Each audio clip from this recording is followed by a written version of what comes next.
सियासत से जुड़ी खबर है। आपको बताएं, सपा के बागी विधायक मनोज पांडे बीजेपी में आज शामिल होंगे। आज अमित शाह की मौजूदगी में शामिल होंगे। कुछ दिन पहले ही दोनों की मुलाकात हुई थी। ऊंचाहार से विधायक है मनोज कुमार पांडे। फरवरी में राज्यसभा चुनाव में बीजेपी के लिए क्रॉस वोटिंग की थी मनोज पांडे ने, और अमित शाह से उनके आवास पर जाकर मिले भी थे। अमित शाह की यात्रा के बाद ही उनके बीजेपी में शामिल होने की अटकलें बहुत तेज थी, और अब आज वो बीजेपी में शामिल होने जा रहे हैं।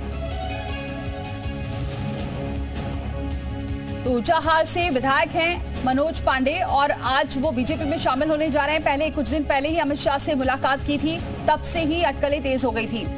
और सैयद हुसैन अख्तर का जरा रुख करते हैं। सैयद हुसैन अख्तर, ये बहुत दिनों से कयास लगाए जा रहे हैं। विधायक थे मनोज पांडे, और उसके बाद जब क्रॉस वोटिंग की थी तब से ही लग रहा था बीजेपी में शामिल होंगे, और अब वो बीजेपी में शामिल होने जा रहे हैं। क्या इसका कुछ असर पड़ेगा?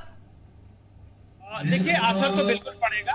बड़े नेता है मनोज पांडे, असर रखते हैं। और सिर्फ रायबरेली में आसपास के, बल्कि यूं कह सकते हैं कि जब वो समाजवादी पार्टी में कैबिनेट मंत्री थे तो पूरे उत्तर प्रदेश में वो ब्राह्मणों को जोड़ने का काम करते थे।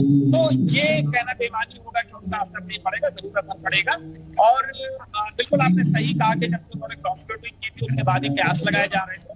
फिर आज के दिनों में जो तेजी से डेवलपमेंट हुए वो यही हुए कि अमित शाह आए, उनके घर गए, और खुद मनोज पांडे इस बात को लेकर के ऑन रिकॉर्ड बाइट किए दे चुके हैं कि चूंकि मुझसे ये कहा जाता है कि राम मंदिर मत जाइए और मानस को मत मानिए, तो मैं ऐसे दल के साथ कतई नहीं रह सकता। विशाल का जरा रुक कर लेते हैं, आप बने रहे हमारे साथ। विशाल, कितना असर पड़ेगा? क्योंकि अटकलें बहुत पहले से ये थी कि प्रत्याशी बनाया जा सकता है मनोज पांडे को, लेकिन प्रत्याशी उन्हें नहीं बनाया गया, और अब वो वोटिंग से पहले ही बीजेपी में शामिल हो रहे हैं। क्या इसका असर पड़ेगा?